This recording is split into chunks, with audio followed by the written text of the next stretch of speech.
BOOMSHAKALAKA energy now will dunk it all. Guaranteed to give you 6 extra inches of vertical because you never know when the moment may arise. If you have a dunk lasting over 6 seconds, please call Dr. J immediately because your dunk, you may have just broken his dunk from the free throw line record. Please use responsibly.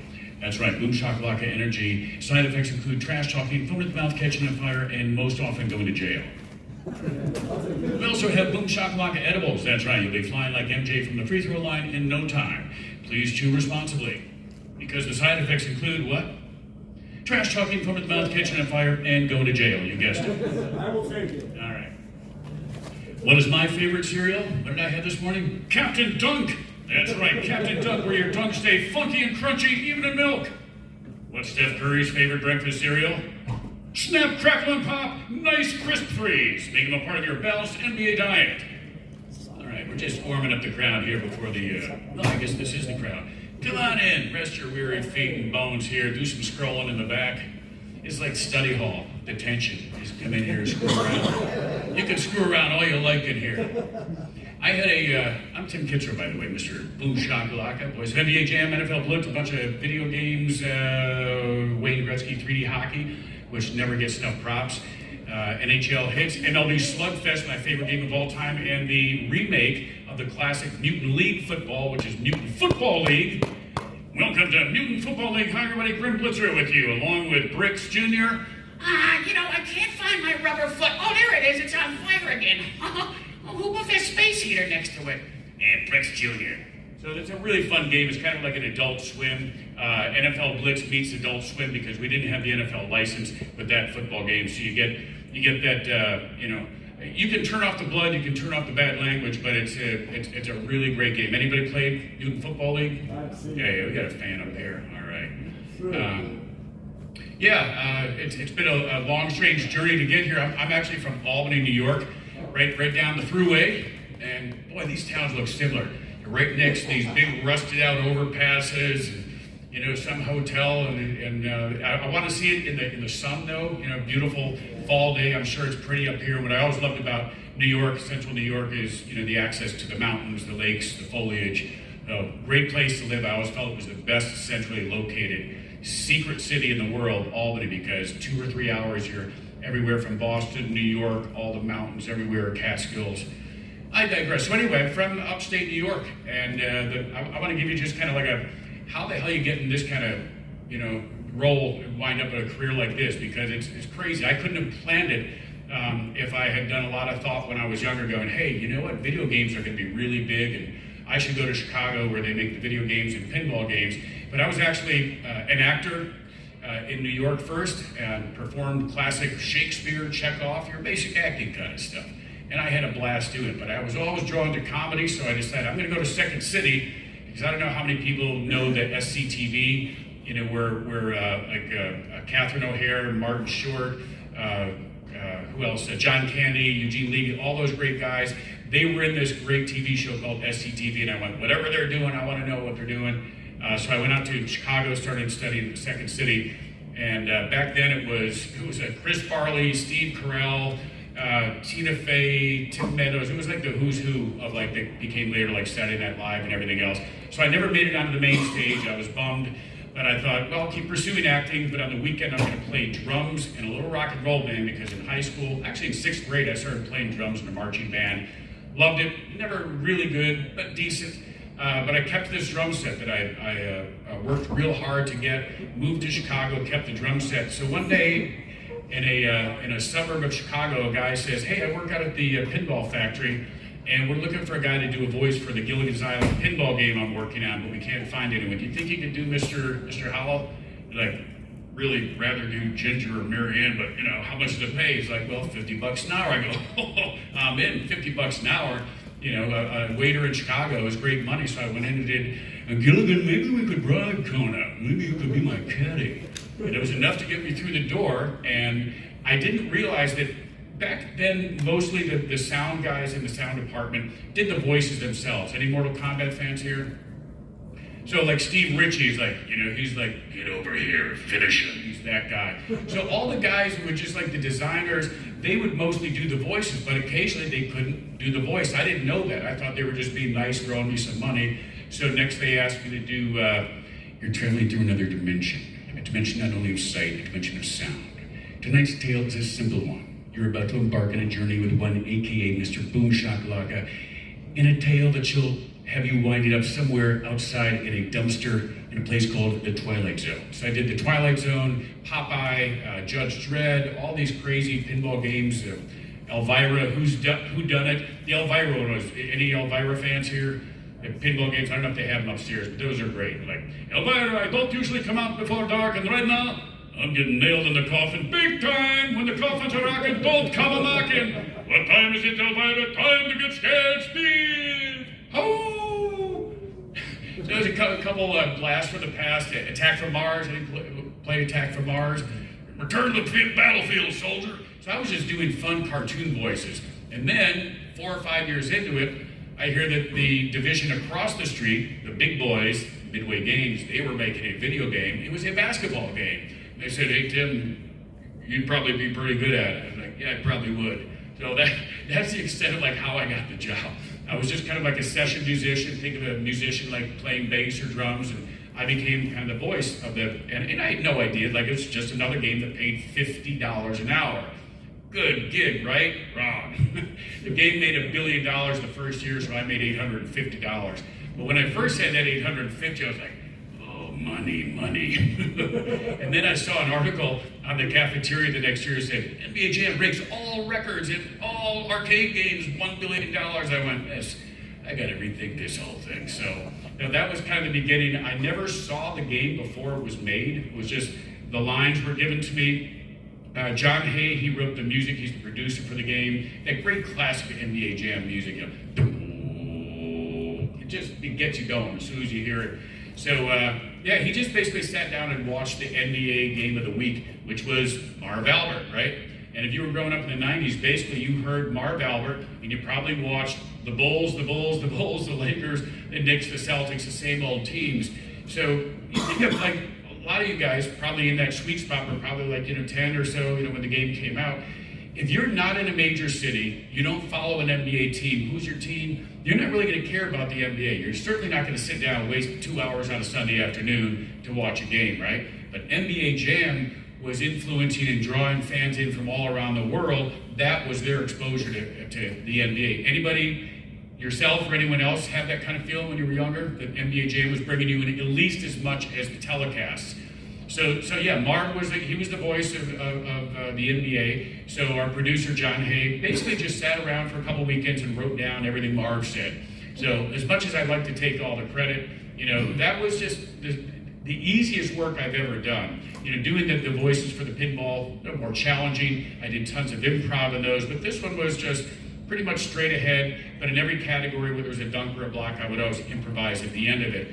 But in the end, as I said, that was the easiest work I ever did, and you never know, like, when something's gonna catch fire, no pun intended. That game caught fire, and I would go out to the arcades to see how it was doing. It was one thing when I had a pinball game out to just like go and see what the reaction was. Usually in places it's so loud you don't even really hear the speech, the speakers are up there. So, but with NBA Jam, you walked into an arcade and it was like, okay, every other cabinet might have a person, most of them don't have a person, around maybe 2 people. NBA Jam had like 10 people, 12 people, more. And it was quarters on, on the tabletop, and it was yelling and screaming. I realized it was, I played basketball like 4 times a week at the Y and outdoors. It was a virtual playground. It was the first place where who's got next and screaming and yelling and, trash talking. So I couldn't help but go up behind people and trash talking. Ugly shot! Get that stuff out of here! No good! Hey man, you sound like the guy in the game. I go, dude, I am the guy. BOOMSHAKALAKA! Right, it never gets old just to go up and fool around with people like that. But yeah, that was the big break. And then a couple of years later, NFL Blitz came along. Now is where it got interesting for me because they said, we want you to help write the script. And that was a first, for anybody in the voiceover business. Usually that's the producers and everything else. But who's a Blitz player here? I mean, that stuff was just crazy and fun. And I wish that when they redid it with EA Sports, you probably don't even know, I did a version of that in 2012, but the NFL was already watering it down. They didn't like the idea of the late hits and everything else. Like, guys, you realize it's a cartoon, right? These are pixels, right?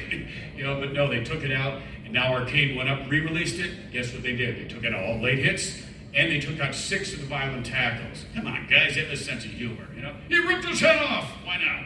Remember the Eagles game last year, that big body slam? I mean, that was perfect NFL blitz. Oh, he just dropped him like a sack of hammers. Unsportsmanlike conduct. Way to go out there. That's the unsportsmanlike play of the day. I mean, that's what it was fun. So, you know, with all the stuff going on today, they're taking a lot of fun out of the games, but there is hope. Mutant Football League, which I mentioned, that's where like the crazy is right now. I also recently did a casino game. The NFL, because, you know, a few years ago, like, if you were even, you know, talked about gambling in professional sports, you know, Pete Rose, all that stuff. Now with FanDuel, DraftKings, everything else, they actually have, you know, attached to Wrigley Field now, a giant like FanDuel sports club. Gambling is everywhere. So NFL just signed their first ever agreement to be in the casinos, and guess who's doing the voice? Me. So there are going to be 7 or 8 NFL games already out. There'll be casinos around the world. It's pretty cool because the guy said, we wanted you in because we knew that all the guys who are out there gambling probably grew up on you, and they're going to hear, you know, touchdown! They go, hey man, that's the boom shakalaka, dude. So I'm looking forward to that. If you guys are out in Vegas or wherever, you know, look for that NFL game. I'm going to take just a minute here because a lot of people, you know, upstairs had a lot of questions, and I like to kind of shift my energy with a couple of questions. So if anybody has something, just shout it out. Yeah, okay, gotcha. Yes, sir. Do you know how they put the voices on the pinball machine? How they what? How they put the voices on the pinball? I think it was Scotch tape, I'm not sure.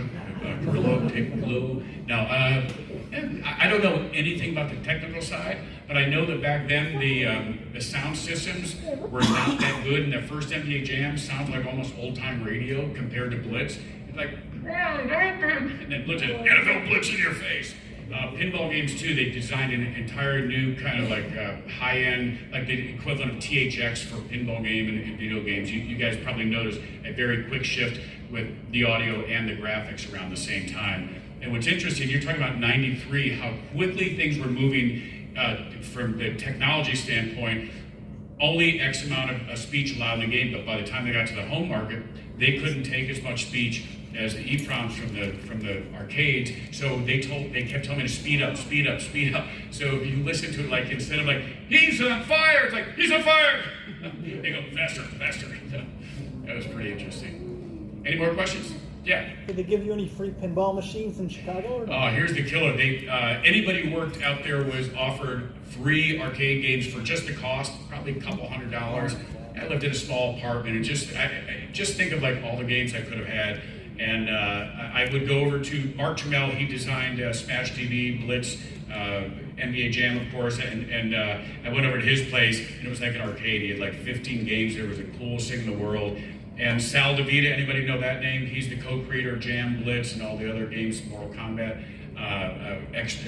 combat player in Mortal Kombat. He had a basement full of like 15 games, and he kept them in his mom's house, actually, in the basement. And he just went, I gotta get rid of these. He basically gave them away. Like 0 miles, like if they were a car, like no miles on them, owned by the guy who like co-created the games. But the fun thing about the industry for me was never a career. I told you, money-wise, there's never been money in it for voiceover actors. I mean, now you go upstairs, you see all those guys with the modern games, you know, lines a mile long. It's so popular, you know, so many games sold, but they still only pay them like scale or double scale. So scale is obviously what you would expect, like the minimum that they have to play. Like a guy comes in the NBA, like what's the minimum scale? You know, a guy who sits on a bench in the NBA never plays, and now they're making millions. The guys who do the voices for Halo, for all those big games up there, it's like double scale might be like, you know, $800 an hour. So that's it. So if the game makes tens and tens of millions of dollars, their real salary is coming from these conventions, signing autographs. It's like the game companies figured out a way, like, we don't have to pay them, you guys do. You bought the game, now you're gonna pay them basically what they owed, residuals.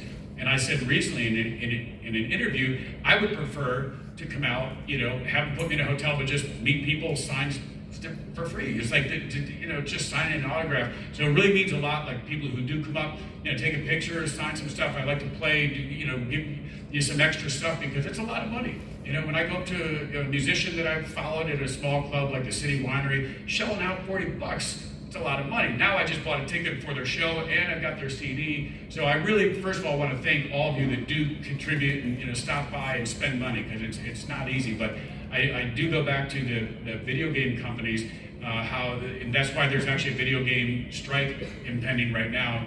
We know the writer's strike just ended, but the actor's strike is still going on. But if you think of it like the franchises that I did, over $2 billion, right? So, but I'm the only voice in it, and I write the script. So you can imagine like a $2 billion franchise like Mission Impossible. Tom Cruise writes the script, he's the only actor in it. We'll give him double scale, or we'll give him 50 an hour, and then we'll sell it 5 or 10 times. Like Arcade went up, now sells my games. Like no money from that. Like there's no money in this business. So it was really just a ride, of fun, creativity. Worked in the restaurant business for almost 40 years. That's my regular gig, and didn't get out until COVID hit, which makes going to these shows that much more enjoyable. It's like for 20 years, I'm just kind of an invisible guy running around a restaurant like, hey man, I used to do that game BOOMSHAKALAKA. Oh, really? Give me some more coffee. So it's great to come out here and have fun with fans. I never heard the stories. I just thought, okay, it's a popular game. I know that. I know how much money it made. But when it first happened, I thought, well, there are literally hundreds and hundreds of games. There's a arcade in Chicago, the Galloping Ghost, has 947 games in it. Well, I just happen to be in 2 of the biggest arcade games ever. That was a big moment for me to realize, like, I could have been in any other game, but these were the big ones. And I thought, well, back then, a game goes into an arcade, into a bar, a year or 2 later, it goes out because it's a new game. And unless you're like Mortal Kombat or NBA Jam, little did I know I'd be the one that's still around and still here. So it's been a lot of fun, but it has led to a lot of opportunities for me, which basically I've done by myself, because I'm kind of a man without a country. Midway Games went bankrupt in the early 2000s. They sold the rights to EA Sports. So EA Sports, we did 2 versions, 2010 and 11, which are fantastic if you haven't played. NBA Jam and NBA Jam on Fire Edition. Those are the ones that have my praise your lines. They let me just write anything. So it was, for 3, and my plunging through my girlfriend's top dresser till I finds nothing but nylon. Boom shakalaka. That's where I really had fun, airing it out, doing anything I wanted to do. But I would start to cold call NBA teams, and you usually get their voicemail, you've reached Dennis Hobson from the Milwaukee Bucks. Leave your message. And I go, you've reached Dennis Hobson from the Milwaukee Bucks. He can't come to the phone right now because he's busy burying threes. To hit a 2, press 3. To hit a 3, press 2. For all other options, press or say boom shakalaka. Then at the end I go, hey Dennis, Tim Kitzrow, voice of NBA Jam. Love to do a 90s night, throwback night, whatever with you. Give me a call. Sure enough, I start to get some calls. They get, wait a minute, are you messing with us? I was playing this around the office. Everybody thought it was a joke. So I started getting gigs with NBA teams. Can you imagine, I go from obscurity working in a restaurant 20-something years later to introducing the lineup for the Houston Rockets, back-to-back championship night where the 2 world championship teams were there, the commissioner's in there, they've got the biggest jumbotron in the league, and I've got a highlight video, which I did for them. They send me the highlights, and I just sit down and, okay, and I give them an idea of what I want for the graphics. Then I do the live lineup intro, a 6'11" center. He didn't go to college, but he got his MBA degree from Duncan on You, Dwight Howard, come on! And to see these guys look at me like, what the hell? They probably didn't tell what I was doing. So we have it was James Harden's first 50-point night, and in the highlights, he's coming down the court, and I said, make this look like an infomercial. Do some graphics with like a phone number, picture of his face with his beard flashing. This is a limited time TV offer. It slices and dices, it dunks in your face. Announcing the amazing Hardenizer. Beard sold separately. Call now, we'll throw in this free dagger at the buzzer. Boom shakalaka. Now with MVP strength. Next one was, he comes down, he gives Rubio an ankle breaker. Rubio falls back, all 4 limbs on the ground, and I said, do a graphic of a twister mat underneath each one of his legs and arms. And I go, Harden says, how about a little game of twister, Rubio? Left foot green, right foot blue. How about my hot hand in your red face? Kaboom! It was beautiful. Like, to see that happening, NBA Jam went out of the arcade, the stuff that you could never do in a computer game, because now it's player-specific, play-specific, exactly what is happening in the moment. And that's the one where, like, I did 2 years of highlights for the Warriors. So you have Curry, who had been killing LeBron and the Cavs. So, like, what does serial killer Steph Curry have for breakfast? Snap, crackle, pop. So to be able to do the live stuff, now that goes back to my Second City thing. Now I'm doing the improv, the comedy, the writing that, you know, Tina Fey and all those guys got to do in their world. And I realized all those years later, like, I wasn't such a failure. I got to go into the game business instead of Hollywood or TV, put my own stamp on writing, performing, all these different roles. And it's really, you know, gratifying, very satisfying all these years to know that I love sports my whole life. I love writing, I love performing, and this is the only industry that allowed me to do all those things together. So, been a great ride. I want to take a few more questions, or just like hit me to get me going in a different direction. Anybody else? Yeah.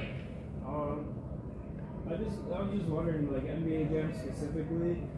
You said you were starting to write the phrases for Blitz, but did you write the phrases for the original game for NBA Jam, or was it? No, that was the only one. As I said, the producer basically just watched Marv Albert and wrote lines down. And total transparency, like the lines, if you guys were watching back then, the Pistons were always playing. Anybody remember Vinnie Johnson? He was the sixth man off the bench. His nickname was the human microwave. So what did Marv Albert say?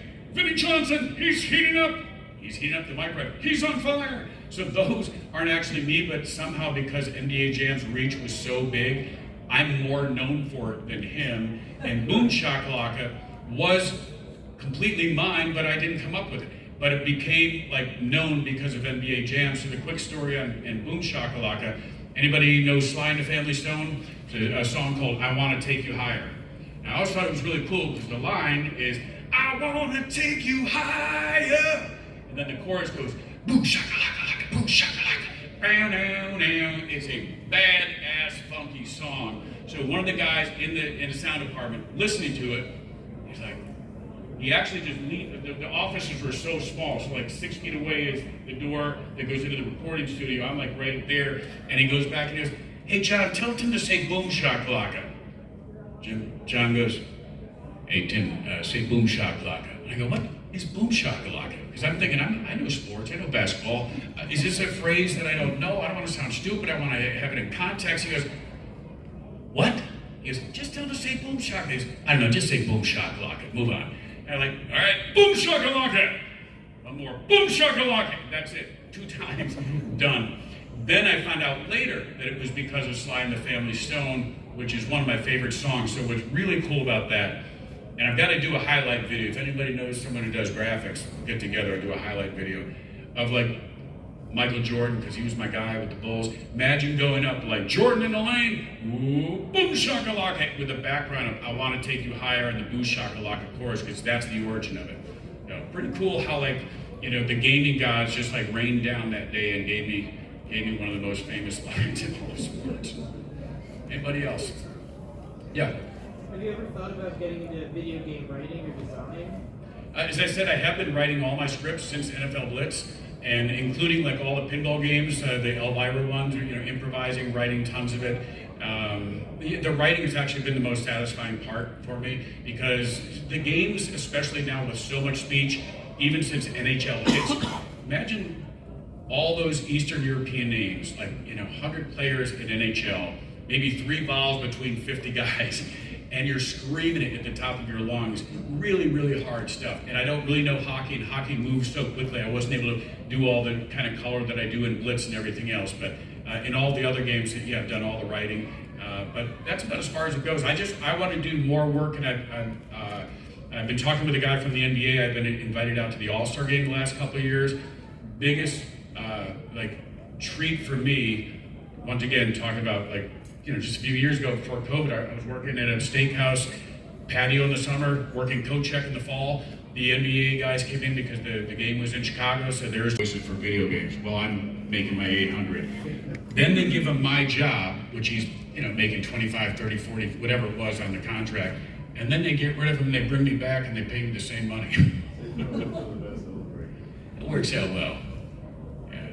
But I was always kind of it's a good role for me. You know, wise guy, class clown, you might say. Even though I did my classical theater, as I said, comedy.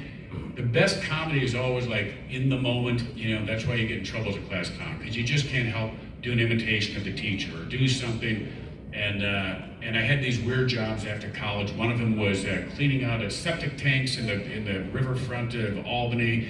They were sandblasting it, fill up buckets, 5-pound buckets or 5-gallon buckets with sand, pull it back up. And the next day we brought in on a job to clean the Albany felt factory. Hasn't been cleaned in 40 years. Rollers like 50 feet high, going up with buckets of water and sponges and black water running down your arms. And there's this guy Dino. He's the foreman walking around his carpenter whites, his white shirt and everything else. And there's this old dude up there going, water, water, like working like he's on, just incredible, like hard work. And this guy's just walking around like Mr. Hot Shit in his little, shiny pickup trucks. And we go in the locker room afterwards. Everybody is just absolutely black, like coal miners. He walks in, he goes, hey, tomorrow you guys gotta work harder, blah, blah, blah, blah, blah. I went, hey, Dino, let me ask you a question. You're a hard worker. How come your clothes stay so white? What do you say to me? Man, look, it's white and clean. There's not a drop of dirt on you. Look at it. Just jumped me. We started wrestling in the locker room of the felt factory. You and your friend there, out of there, I got fired on the spot. You guys have bosses like that, right? You want to go after them? Anybody ever go after a boss? All right, here's this, one of my last things here, because there's a lot of stuff to do upstairs. So, I got a car, like a $1,500 Subaru. It was like a Rolls Royce to me. And I got my first parking ticket in Chicago, like within a month. No parking here to corner. And my car was literally like 1.5 feet in front of the parking sign. It just made me so mad, $50 ticket. So one day I'm riding home from work and I see one of these golf carts with a little cab on it. That was the ticket guys. The cops would go around those little golf carts and put tickets on cars. And I go by, honest to God, it was a pie shop. Lincoln Avenue, Chicago. There's a 64 Suicide Lincoln Doors Continental Black sitting there with that little police Chicago boogie cart right in front of the sign that says no parking here to corner. It just made me mad. The guy writing my tickets is parking in a place that's illegal. So I go into the pie shop, walk all the way through, I'm looking for a cop, I see him and I go, and he's sitting there with some guy eating his pie. And he goes, yeah? I go, yeah, is that your police vehicle outside? He goes, yeah, it is. What about it? I go, well, it's just that you're in the no parking zone and you're blocking my car and I can't get it out. And the guy next to him goes, wait a minute, that's your car out there? Yeah. Oh. At Black Lincoln Continental, that's your car. Yeah, and your police vehicle is blocking it, so can you please move it? Because I got a ticket last week for not parking, just like this much. He goes, that's your car. That Black Lincoln Continental is your car. He goes, it's my fucking car. The cop's eating lunch with the guy who owns a Black Lincoln Continental. I'm trying to tell him to move because it's my car. It's ridiculous, right? Well, that's why I'm here today, I guess. Okay, folks, there's not going to be anything on the test this week. You all been great. I want you to have a great day. Thank you for coming out. Upstairs, talk, hang out. Love to, hear some stories from upstairs, all right? Thanks, everybody.